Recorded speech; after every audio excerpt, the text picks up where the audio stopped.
Okay, kids, it's time for another episode of the Fueled by Weird podcast, the only podcast where space is not the final frontier. I'm Chris Daly, and today I'd like to welcome writer and designer of the new comic Bereavement, Bruno Catarino, to the show. Bruno, how's it going today, man? Hey there, thank you so much for having me. And yeah, all good. Trying to keep positive, but yeah, you. It, I'm doing good. It's definitely hard some days, but there's always a little bit of good in the day. So no matter how much awful there is, there's always something that you can do. But hopefully everything goes better for you. Yeah, All right, man. So I usually like to start these things out with an icebreaker question.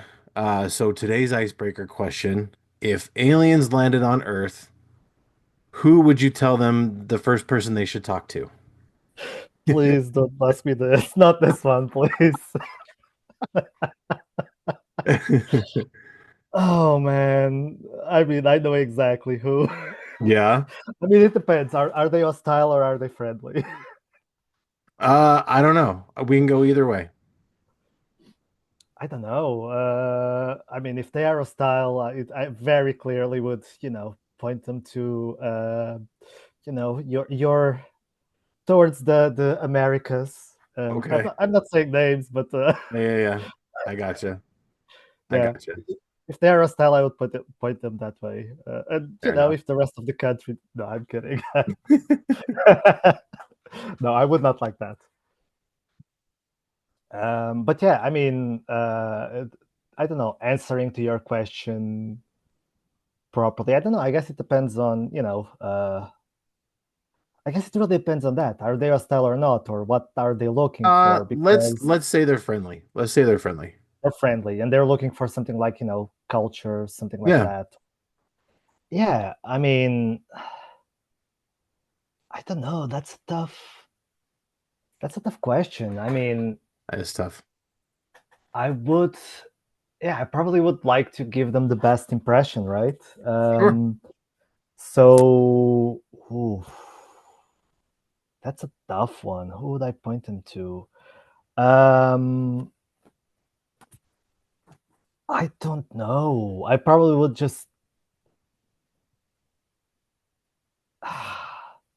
okay, I love movies, so Okay. cinema, stuff like that. So I probably would point them to someone who makes something you know great that's been around for a while. So Spielberg, Scorsese, one of those guys, Okay. because they've been around for a while. They've done a lot of great stuff. They have a lot of knowledge of things before them. So yeah, I do that.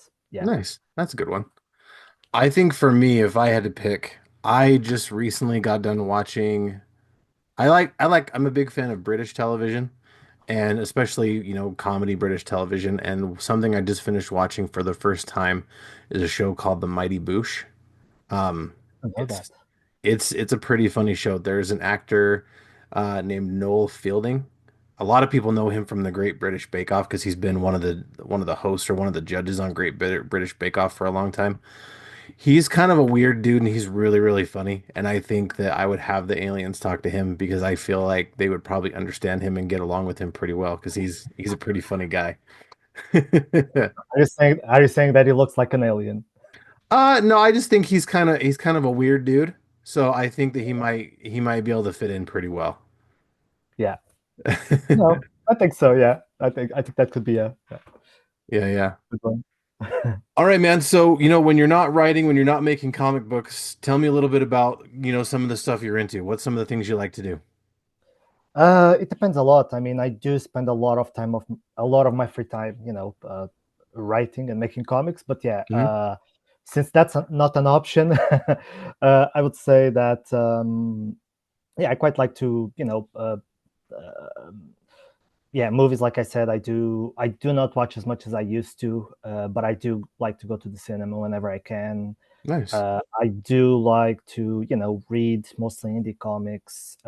Sometimes play video games. I got a Steam Deck, and it's like I went back to play video games since I got the deck because it's just great. You can just That's awesome. lie back and play, and it's so good. So yeah, I mean, those are probably some of the things.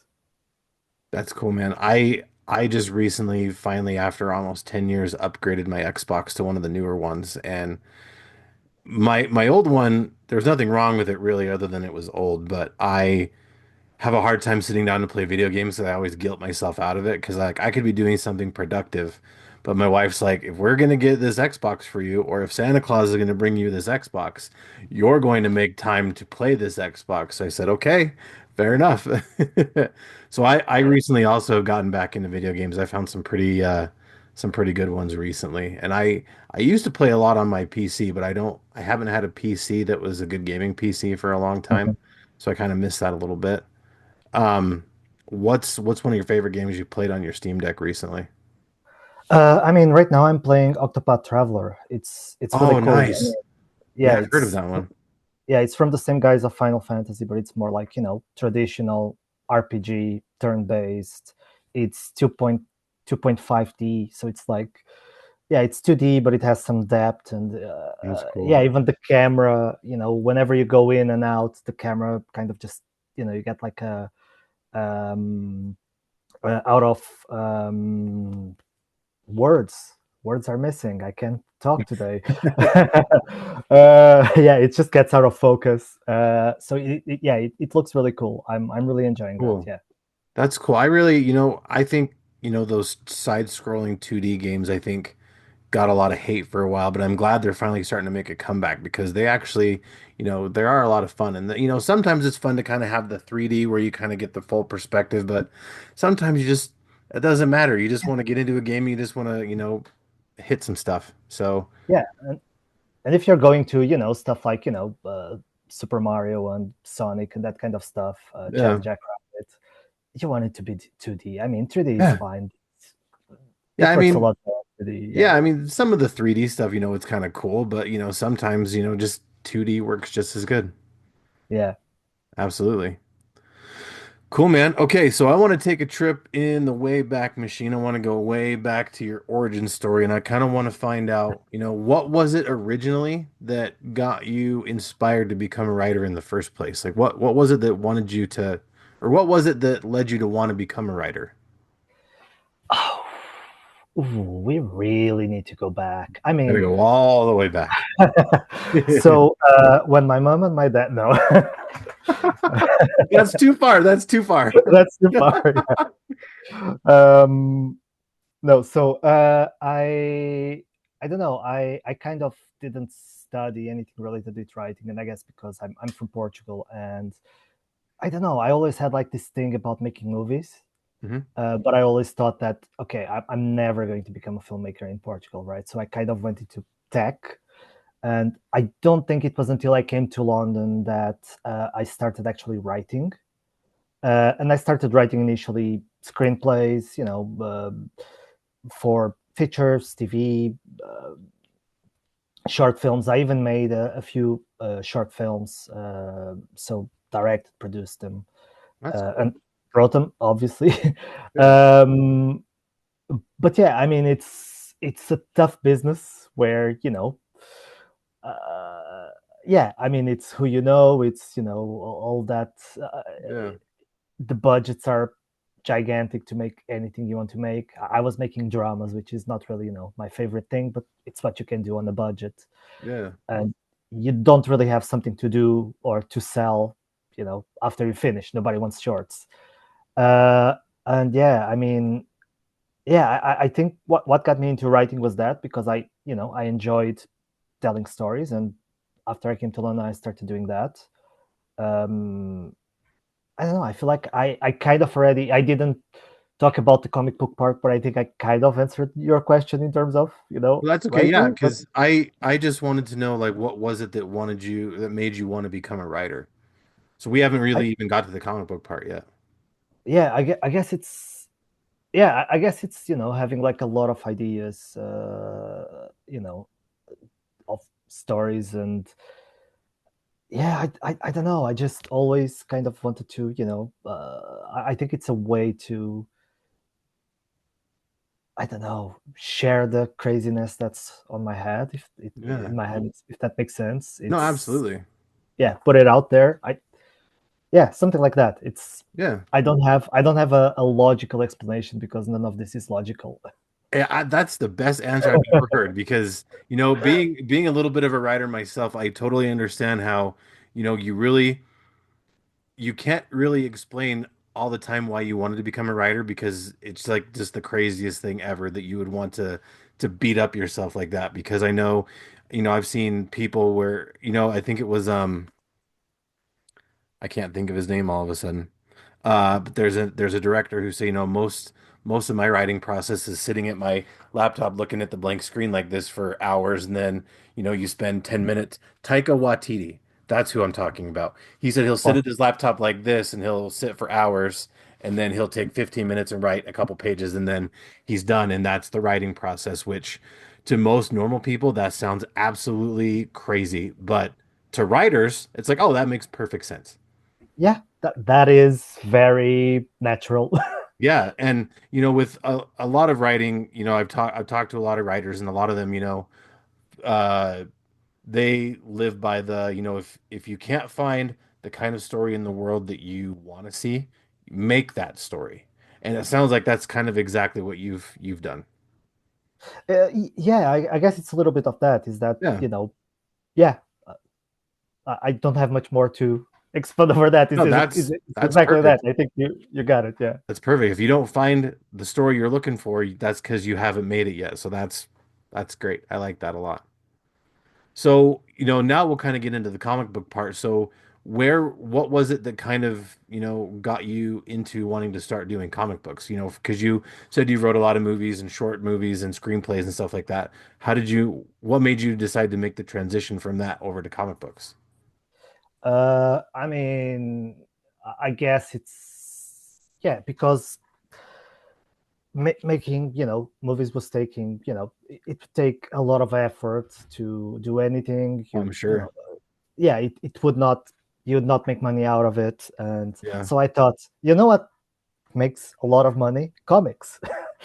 uh, I think there's a lot of people that would disagree with you on that one.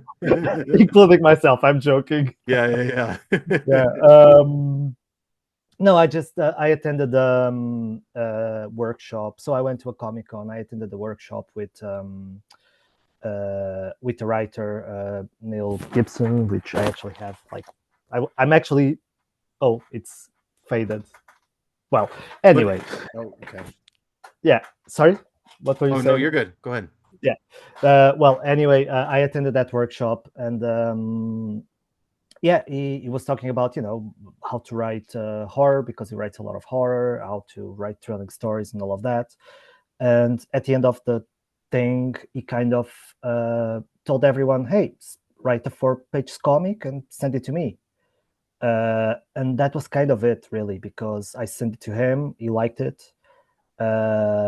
We actually had like this random encounter going to a Comic Con a few months later, where he was with someone who works with him, like his assistant, and he kind of pitched my comic to the other guy months later, better than I could pitch it, and I was like, oh, he really meant it when he said he liked it because he still remembers it. That's awesome. So that was really cool. Yeah. And yeah, so that was the first time that I wrote anything for comics. Was being pushed to write a comic, short comic, and after that I was like, this is pretty cool. I mean, this is Yeah. you can tell any story for the same budget. It costs as much to have a spaceship in the middle of London as it costs to have two people talking, Yeah. uh, sort of, give or take.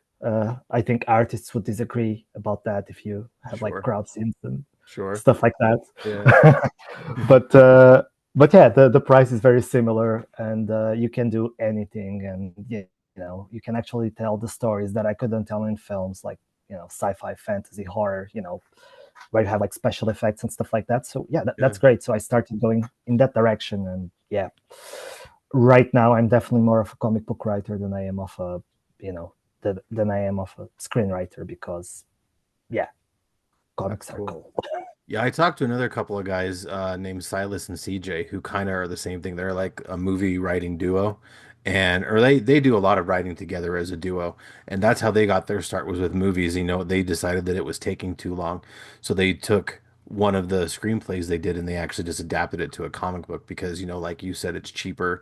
You don't really have to, pay for the special effects because they, that's just something that you draw on the page. And so that's really kind of a cool way to transition. Yeah, and the thing is, you have a product to sell at the end, right? You have something that Yeah. people do want. While if you're making like short films, the only thing you can do is use it to fund a feature, which Yeah. is super hard anyway. So yeah, it's when I joke that there's a lot of money in comics. I mean, there isn't, but at least there is some, right? Well, Yeah, in for sure. film, yeah, it's a lot harder. Yeah. Oh, for sure. Definitely. All right, man. So we are, like we mentioned earlier before, we are here today to talk about your comic Bereavement, which is on Kickstarter right now. So for those out there who have never heard of your comic Bereavement, why don't we take a minute to talk a little bit about what it's about? Yeah. So pitching my own work, that's the bad part. um, yeah. So Bereavement is the sci-fi story that I generally say that it's like a sci-fi with a bit of Pixar. And Okay. if you look at the art, you can understand, why. Sure. Um, and it basically follows this. It's set at the end of the century. In the future, 60 years from now, something like that. And it's about this therapist who is hired to assess one of the space explorers for a exploration agency. Um Except that when she gets to the Jupiter base where that person is, she finds out that her patient is actually dead, and the um, robotic companion of the explorer believes that she was murdered. So it's there's a murder mystery sort of investigation sort of component, finding out what actually happened, but it's also kind of an exploration of grief, loss, and what it means to be human. So if you like stuff like Blade Runner, Spielberg's AI. It kind of goes a lot into those subjects, which is a bit risky now that people don't like AI. But I wrote this way before AI was a thing. Yeah. Yeah, and I definitely agree with you on the art kind of reminding me of Pixar because I was lucky enough to get, you sent me a copy of it to read ahead of time, which I very much appreciate. Thank you very much for that. And it was an incredible book, man. Like the art Thank on you. this book is just killer, and it is one heck of a story, and I think people out there really will be excited. So I really hope that we can help get the word out about your Kickstarter because this book definitely is one that, a lot of sci-fi fans are going to get a kick out of for sure. Thank you. Yeah, it's great to hear that. Yeah, and just talking about the art, yeah, I really have to praise those guys. Samuel and Gio did a phenomenal work with the art and the colors, and Mika Myers lettered. So And he's it's he's amazing as well. he's so good. Yes, he is so good. Yeah. I mean, that's it. That's why I was struggling to say anything, because it's like people already probably know him. Yeah, If you yeah. follow the projects, you probably already know him, and he's amazing. Yeah. Um, so yeah, I was really lucky to work with these three guys because the book looks amazing, and Yeah. yeah, I'm working with them again. Just yesterday, Samuel sent me the first page of the new comic we're working on together, and it's this gorgeous splash page of like a guy getting punched, and it's glorious. It's That's beautiful. So that's awesome. yeah, so All right, man. So, what was the inspiration behind Bereavement? Like how did you come up with the idea for the story? um, how did I come up for the? Yeah, I mean that's a tough one. So because initially it was this I kind of wrote it a little bit on, I don't want to say commission because it was not paid. It was like a something that I did for someone that we couldn't really make it work for the story that they wanted to tell. Yeah. So there was some elements that were based on characters that was already existent. Um, so after that kind of didn't work out, I kind of just asked him, "Hey, are you okay if I use the story?" He was, "Yeah, it's your story, fine." So I kind of just made some changes. So Zara originally was not a therapist, but I really thought that the idea of because it was a lot since originally it was about an AI experiencing loss, and having like that you know thing 2001 Space Odyssey, like coming to that consciousness kind of thing. um yeah, it was, yeah, exploring that and what it means to be human and all of that. I thought that it would make sense that the character that was dealing with this creature that was lost and confused, it would make sense to be a therapist, and also Yeah. to kind of challenge her own preconceptions about what a person is. So I think this kind of just came together. Uh, but yeah, I mean, it was, I don't know, I like stories to kind of have, I don't know, have some sort of commentary, to not be just what you see, to not be just entertainment. It'd have like a A little deeper bit of, meaning, have like a deeper meaning. yeah, exactly, yeah. Yeah, yeah. Yeah, and I mean, I'm very influenced by Rod Serling and Twilight Zone, and Sure. I could see that. pretty much everything that guy wrote was that sort of thing where there was a message behind it. Yeah. And I try to get a little bit of that. And it's not so much that you're saying what's happening, but it's more like you can bring your own experience to it, and interpret it your way. But yeah, it's, Yeah. I don't know, did I answer your question? I feel like I'm rambling No, and no, not you actually answering your absolutely did. question. You kind of took what was kind of the pieces of a story you did for something else that didn't kind of work out, and you reworked it and made it into a new thing. That's really cool. And it's always nice when you can do that because I know a lot of writers, ask any of them and they'll tell you they have a whole bunch of projects that are, like fragments or pieces and just stuff that didn't work, that maybe they're just waiting for a later time or for a different time for it to work. And it sounds like you were able to sacrifice, or not sacrifice, you were able to salvage one of those and make it work, and that's really cool. And another thing I like that you mentioned is you you didn't like to kind of put your own, no, what am I trying to say? The fact that you like to have the perspective where the reader can kind of make their own assumption and kind of bring their own experience to the story.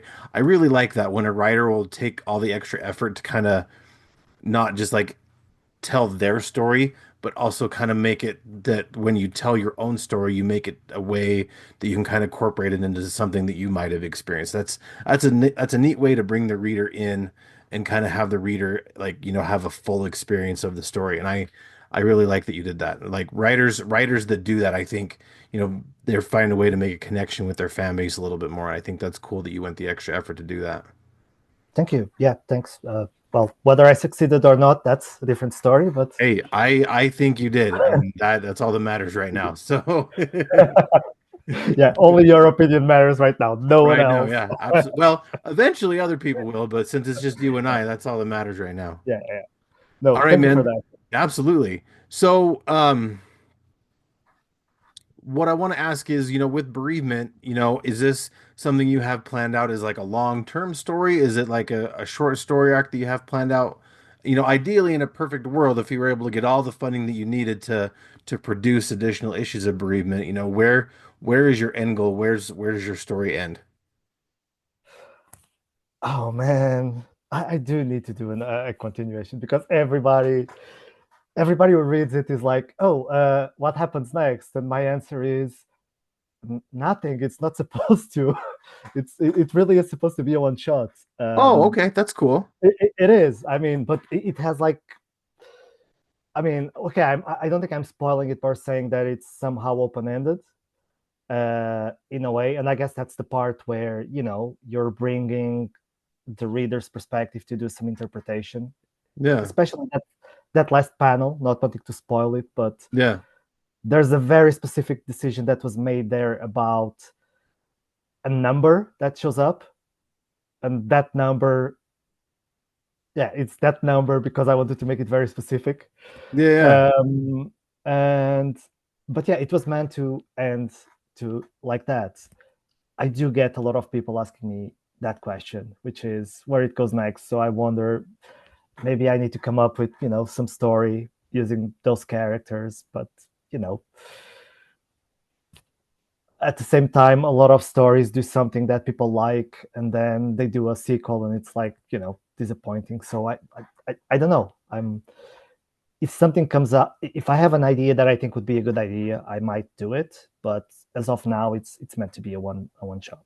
That's cool. Yeah, I didn't know that. I don't think I knew that it was supposed to be just idea as a one shot. Because yeah, the way you left it, definitely, it could, go on for further sequels. So that's interesting. So yeah, I mean, and I get what you mean. Like there's a lot of stories that are meant as one shots that, when they try to make a sequel, I could think of example, going back to, my opinion, the book Ready Player One.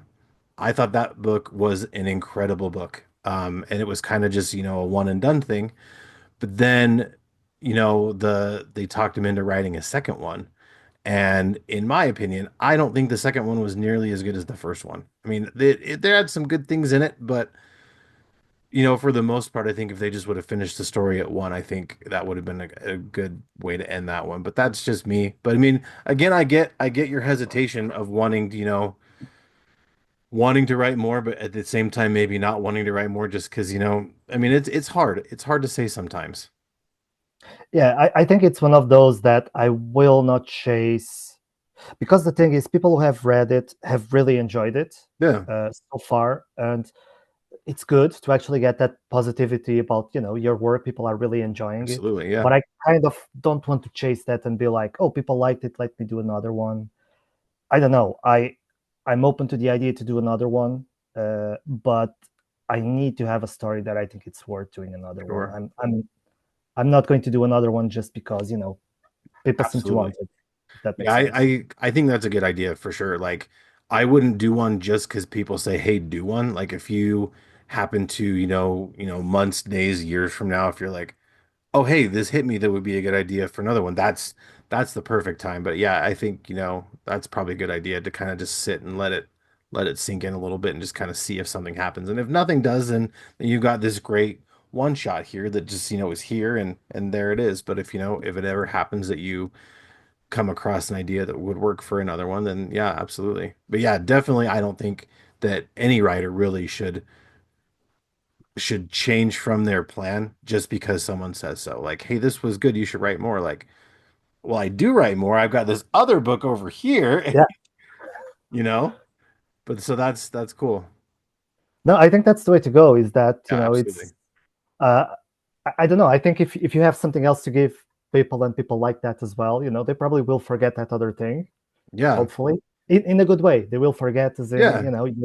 you're giving more of the things that they liked. Hopefully, but yeah, we'll see. Yeah, and I think any idea that, you try and force, I think ends up not being as good as if you just came across it organically. Yeah, yeah, it's exactly that. Yeah. Yeah. All right, man. So, we mentioned this is on Kickstarter right now. Why don't you spend a little bit of time and tell us, about the Kickstarter, what and it's the kind of things you've got available on the Kickstarter. Yeah, sure. So yeah, the Kickstarter has been up for 10 days, 11 days, something like Yeah. that. So it's Hmm. about one third of the time. It's also about one third of the funding. So um, yeah, it's what we have. So yeah, you can get um, you can get the book itself. Obviously, there are three variant covers. So you can get any of the variants, or you can get all three variants. We have one tier that gives you all three covers if you want. You also have one where you can get all the three books that I've done so far, so all of them one shots in the same package. And because I'm in the UK and we have Royal Mail here, which is pretty nice, you can actually get decent shipping costs. So if you're, for example, in the US or Australia or whatever, you can basically get the book for um, around $8. something Nice. like that. Which it's slow compared to the 20-30 that usually it costs. Yeah. And if you're Yeah. basically getting the three books for that price, you're basically paying $3 shipping per book. So I think that's the nice thing, and I'm actually noticing that compared to previous books, previous Kickstarters, people are actually going more for you know the physical reward because of that, because they notice that, oh, the shipping is actually not that crazy. Yeah. um, so yeah, so that's the yeah, you can get the book physical or digital, uh, three different variants. We have some packages or bundles, whatever you want to call it, that offer some I don't know, additional stuff like stickers and magnets, and so you can find some other stuff. You can find um, my previous so rewards from my previous books as well. You cannot see because it's kind of faded, but those posters, for example, are from my first book.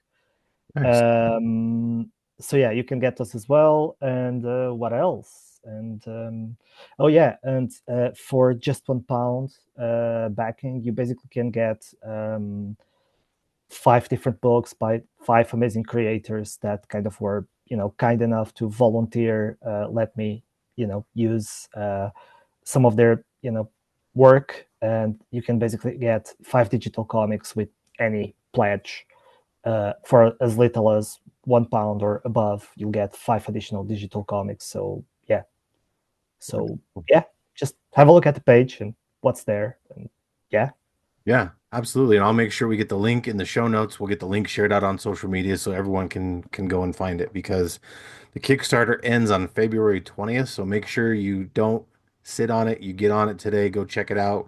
Go spread the word and tell your friends, especially all your friends that are into sci-fi, to make sure you grab this great book. And Royal Mail, actually, like you said, is actually really good. I I don't get a lot of physical books from the UK, but I have a friend, Chris Chandler. Shout out to Chris. His book, Space Precinct Zero, is fantastic. And I'm pretty sure I have all the issues, but if I don't, I need to get on there and fix that. But the ones that I do have are so good. He's an incredible writer. So yeah, don't let shipping from the UK to the US scare you, if you want the physical books because it's really not that bad. And there's some books in the US the shipping is worse. So yeah, definitely take a look at this for sure.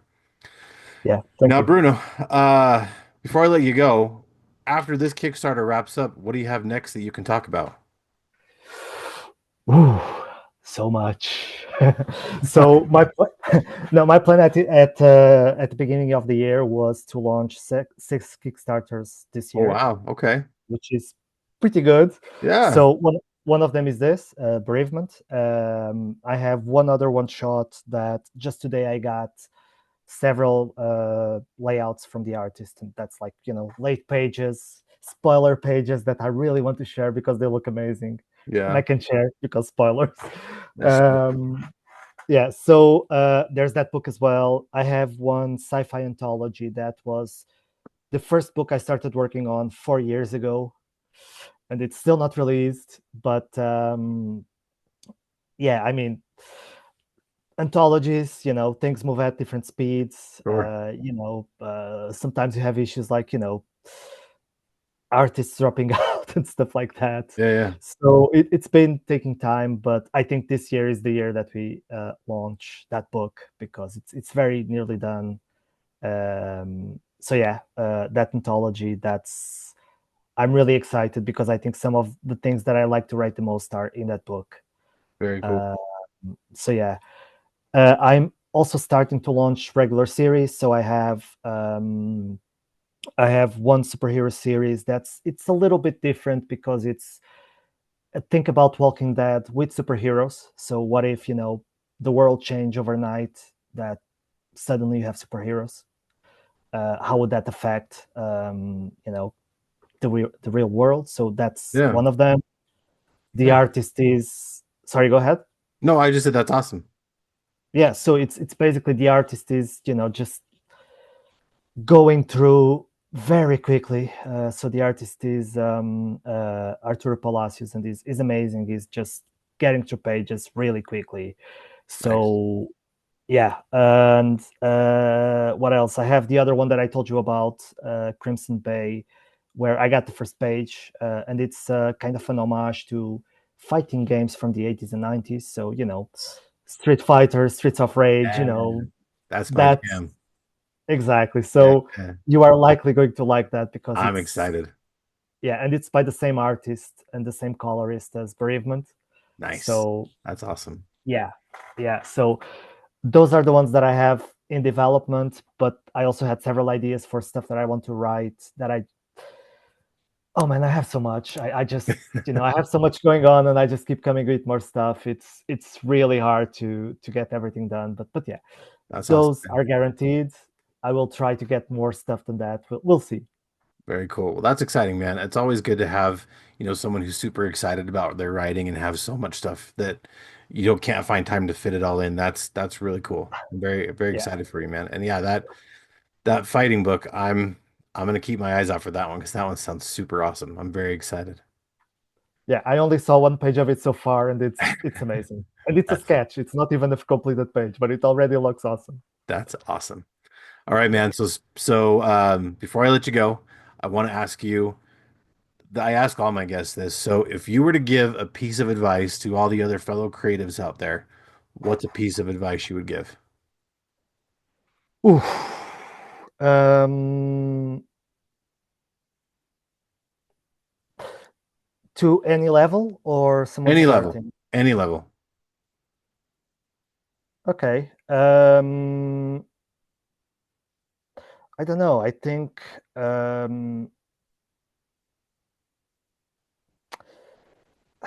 I think being ambitious and realistic probably. So Okay. not being afraid to fail, go for it, Good. but don't I don't know. You're not going to find success overnight. It's a lot of small steps.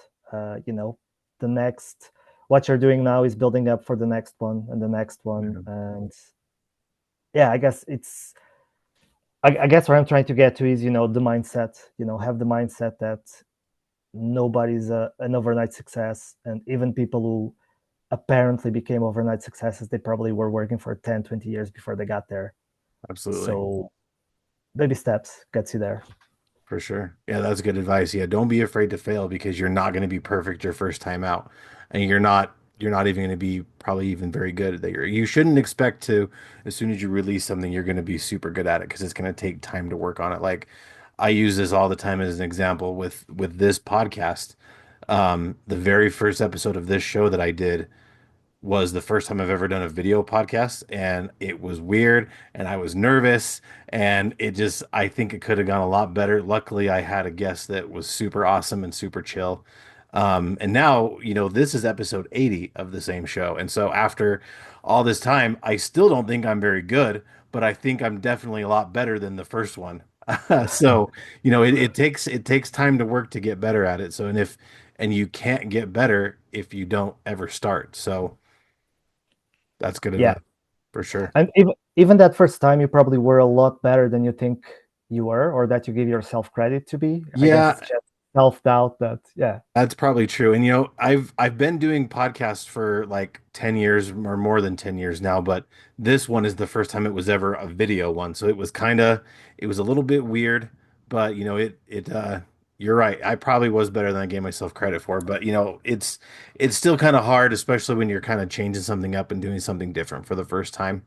But yeah, but I never would have, had a chance to get better if I never started. So that's very good Yep. advice. All right, man. So, with all the exciting stuff you've got coming out, where can we keep up to date with you online, social media, wherever to make sure we know when this stuff drops?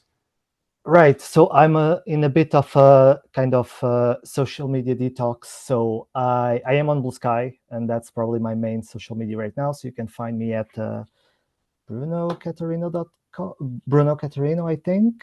That's my Blue Sky. Yeah, that's it. And now I lost my window.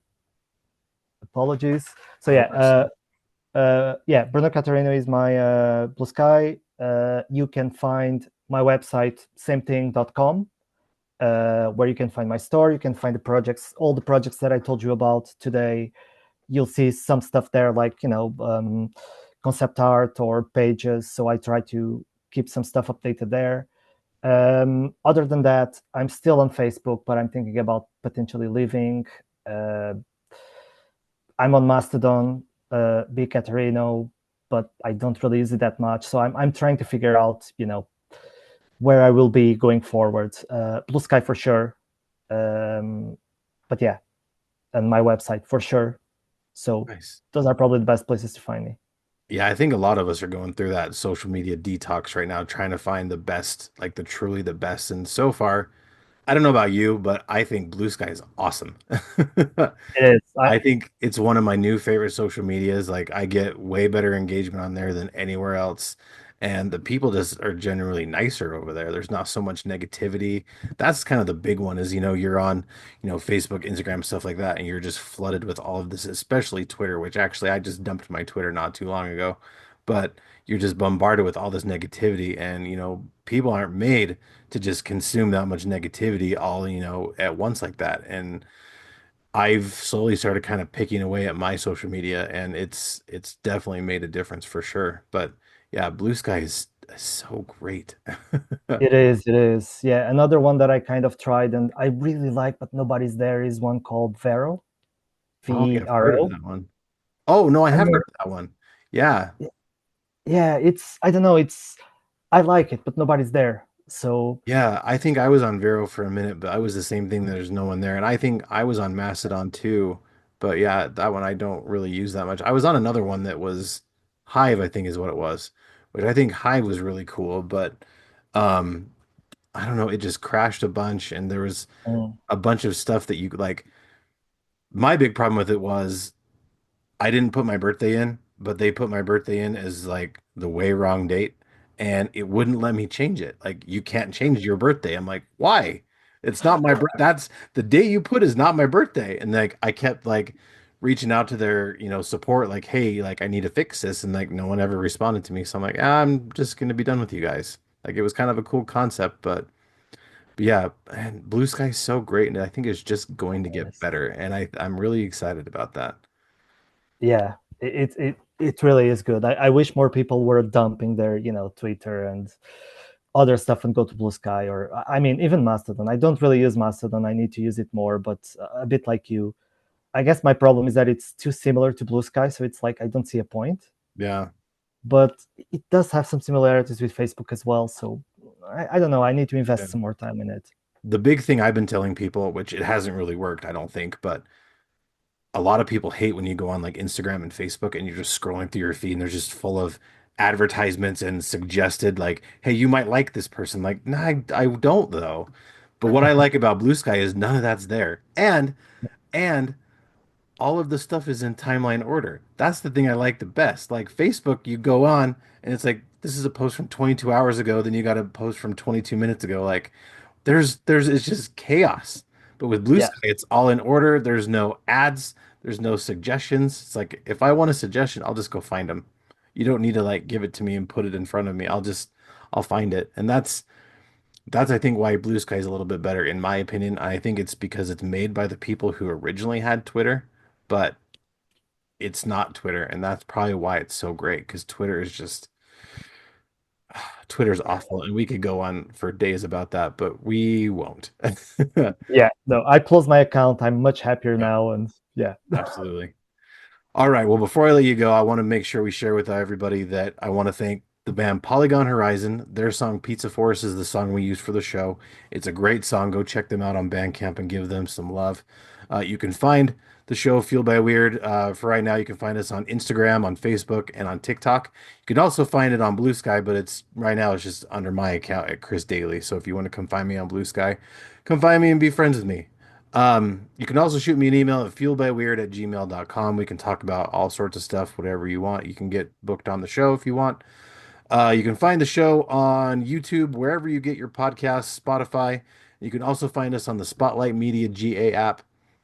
along with the rest of the Stay Weird Network shows, the Nerdy Manroom show with Hassel and Monster, Hassel's Review, and Big Rob's House of Entertainment, and No Chinese Food, a bunch of other shows that we're releasing that are exclusive to that channel.